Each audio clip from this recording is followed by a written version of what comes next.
नमस्कार। आज हम राजस्थान के प्रसिद्ध प्रेमाख्यान ढोला मारूरा पर बात करेंगे। ढोला मारूरा दोहा राजस्थान का प्रसिद्ध प्रेमाख्यान है। डिंगल भाषा, शुद्ध डिंगल भाषा में इसकी रचना हुई है और राजस्थानी प्रेम कथा को लेकर यह रचा गया है। इसकी ऐतिहासिकता पर बहुत सारे प्रश्न चिन्ह लगे हुए हैं। इसके रचनाकार के बारे में भी प्रश्न चिन्ह है। कुछ लोग कल्लन को इसका रचनाकार मानते हैं, कुछ लोग किसी अन्य कवि का नाम लेते हैं। इसकी दोहों की संख्या को लेकर भी इस पे बार बार प्रश्न चिन्ह लगते हैं।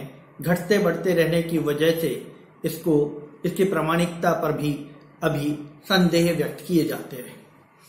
ढोला मारूरा दोहा कितने भी संदेहों से गुजरे, लेकिन इसकी सरसता, मधुरता, इसका सौंदर्य अप्रतिम है और इसमें कोई दौराय नहीं, कोई संदेह नहीं कि हिंदी साहित्य में ढोला मारूरा दोहा का एक अपना अलग महत्वपूर्ण स्थान है। ढोला मारूरा दोहा मूल रूप से अगर देखा जाए तो मेघदूत, कालिदास के मेघदूत की परंपरा की रचना है। जिस प्रकार मेघदूत में कालिदास ने यक्ष की पीड़ा, यक्ष की विरह वेदना को मेघ के माध्यम से प्रस्तुत किया कि यक्ष अपनी प्रियसी को संदेश मेघ के माध्यम से भेज रहा है, बादल के माध्यम से भेज रहा है और सारे तमाम रास्ते में आने वाले उपादानों को वो उसके साथ जोड़कर चलता है, प्राकृतिक सौंदर्य को जोड़कर चलता है। बिल्कुल वैसे ही मारवण जो है वो जब अपने संदेश ढोला को भेज रही है राहगीर के माध्यम से, कोयल के माध्यम से, पपैया के माध्यम से, अन्य प्राकृतिक उपादानों के माध्यम से, तो वह भी अपनी समस्त संवेदनाओं को उनके साथ जोड़कर उनके माध्यम से अपने प्रिय को संदेश भेज रही है। कहानी की जो घटना है, इसकी जो कहानी है वह ऐतिहासिक पात्रों से उठाई गई है। नरवर के कछवा वंशीय राजा नल के पुत्र नरवर ढोला और पुंगल देश की राजकुमारी मारवणी, इन दोनों का विवाह अबोधावस्था में हो जाता है। समय की गति बहुत तेजी से बढ़ती है आगे, दोनों युवा होते हैं और एक दिन स्वप्न में मारवणी ढोला के दर्शन करती है। क्योंकि मारवणी युवती हो गई है, उसे प्रेम की आकांक्षा है, इसलिए जो कल्पना में एक जीवन साथी उसके मन में था वो स्वप्न में आके ढोला के रूप में साकार होता है और मारवणी जो है ढोला के प्रति विरहासक्त हो जाती है। उधर ढोला को भी जब मारवणी के सौंदर्य का, मारवणी के विरह का, मारवणी के प्रेम का आभास होता है तो ढोला भी मारवणी के प्रेम में, विरह में विरहासक्त हो जाता है और अब यहाँ संदेशों का आदान प्रदान प्रारंभ होता है। देखिए, प्राचीन काल में संदेश भेजने का कोई पुख्ता ऐसा सुनिश्चित माध्यम नहीं था। जिस दिशा में जो राहगीर जाता था वो राहगीर सभी के संदेशों का वाहक होता था। फिर उससे पहले कबूतरों के माध्यम से संदेश भेजा जाता था और मेघदूत में तो बादलों के माध्यम से भी संदेश भेजा जाता था, भेजा जाने की कल्पना की है कवि ने। तो मारवणी ने सीधे सीधे जो दिशा में, जो नरवर के दिशा में जो राहगीर जा रहे हैं, उन राहगीरों को, उन ढाडियों को, उन पंथियों को अपने संदेश दिए हैं और संदेश नरवर तक पहुंचाने की जिम्मेदारी उन लोगों को दी है।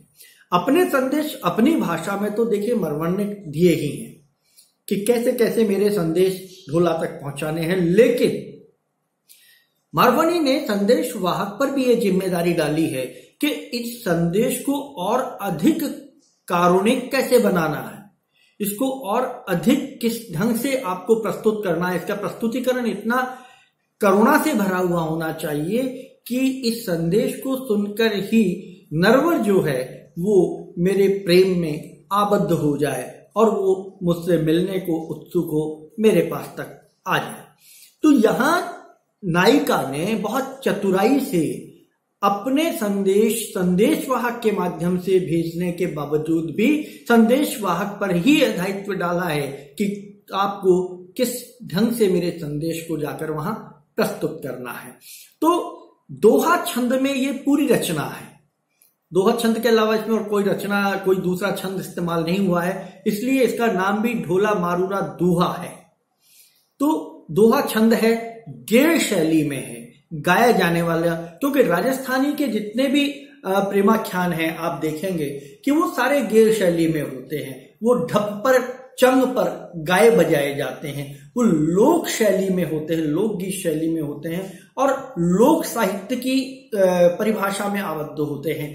तो इनको गाया बजाया जाता है। आमतौर पर राजस्थान में ये मनोरंजन का एक साधन तो थे ही, संस्कृति के वाहक भी थे। यानी इसके माध्यम से संस्कृति आगे बढ़ रही है। संस्कृति जो है श्रुति परंपरा में आने वाली पीढ़ी को दी जाती थी। ये भी एक बहुत बड़ा माध्यम था कि गाने के साथ साथ रात्रि में जब सारे कार्यों से मुक्त होकर, फ्री होकर गांव के लोग एक चौपाल में इकट्ठे होते थे, तो ढप और चंग पर इन प्रेमाख्यानों का बड़े लयबद्ध तरीके से गायन किया जाता था। तो गेय शैली में ये राजस्थानी भाषा कोमल और माधुर्य से भरी हुई इस रचना को प्रस्तुत किया जाता था। प्रकृति का सौंदर्य भी इसमें बहुत खूबसूरत तरीके से रचनाकार ने प्रस्तुत किया है। साथ ही इसमें जो महत्वपूर्ण चीज है वो है संदेशों के भेजने की, प्रस्तुत करने की जो कला है वो अद्वितीय है, अन्य साहित्य में देखने को नहीं मिलती। तो कहने का तात्पर्य, ढोला मारूरा दोहा बहुत सारे कारणों से हिंदी साहित्य में अपना एक अलग और महत्वपूर्ण स्थान रखती है। इसलिए ढोला मारूरा दोहा को आप नजरअंदाज नहीं कर सकते।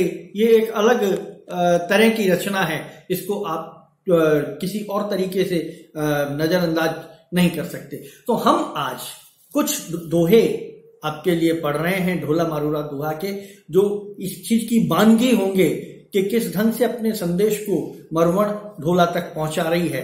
देखिए, नरवर देश सुहा मणव, शब्दों पर ध्यान दीजिएगा। राजस्थानी भाषा की मधुरता और राजस्थानी भाषा का कर्कशपन, ये दोनों प्रसिद्ध हैं। जहां वीर रस की बात आती है, टे ठे डे ढे डे वर्ण जो है वर्ण समूह आता है, और जहां माधुर्य की भावना आती है वहां अलग ही एक भाव उसमें दिखाई देता है। तो देखिए, ये नरवर देश सुहा मणव जय जावई पहियाव, कि नरवर देश में हे राहगीर, पत्र ले जाने वाले, पहियाय, हे पत्र वाहक, जब तुम नरवर देश में जाओगे तो तुम्हें दूर से ही वो देश समझ में आ जाएगा, पहचान में आ जाएगा। बहुत खूबसूरत है, बहुत सुहाना है, बहुत सुंदर है वो प्रदेश, इसलिए तुम्हें उसको पहचानने में बहुत अधिक समय नहीं लगेगा। तो नरवर देश सुहामणव जय जावई पहियाव, और मारू तना संदेशड़ा ढोला नू कहिया, कि वहां जाकर मारू का जो संदेश है वो ढोला को जाकर कहकर आना है, ढोला को समझा कर आना है, ढोला तक पहुंचा कर आना है। मारू के जो मन की विरह की दशा जो है वो वर्णन, उसका वर्णन ढोला को जाकर करना है। ये है संदेशवाहक तुम्हारा कार्य है। कैसे? संदेशा ही लख लई जऊ कई जानई को, कि संदेश को इस ढंग से जाकर प्रस्तुत करना है। देख लो, अच्छे से समझ लो कि इस ढंग से जाकर प्रस्तुत करना है कि ज्यों धनी आखई नैन भरी जयऊ जय आखई सोई, कि इस ढंग से प्रस्तुत करना है, आंखों में पानी भर के, चेहरे पर भावों को डालकर, कि उसको सुनने के बाद जो मेरे धनी, मेरे प्रिय, मेरे प्रियतम जो हैं, उनकी आंखों में भी पानी आ जाए। अर्थात संदेश की चोट सीधी उनके हृदय तक होनी चाहिए। संदेश का जो कहने का तरीका है, संदेश पहुंचाने का तरीका है, वो इतना करुणास्पद होना चाहिए कि उसका प्रभाव उनकी आंखों के माध्यम से अश्रु के रूप में बह निकले। तो नायिका ने, मरवण ने संदेश वाहक पर भी ये जिम्मेदारी डाल दी है कि तुम संदेश को किस ढंग से प्रस्तुत करोगे ताकि वो और अधिक प्रभावशाली हो सके।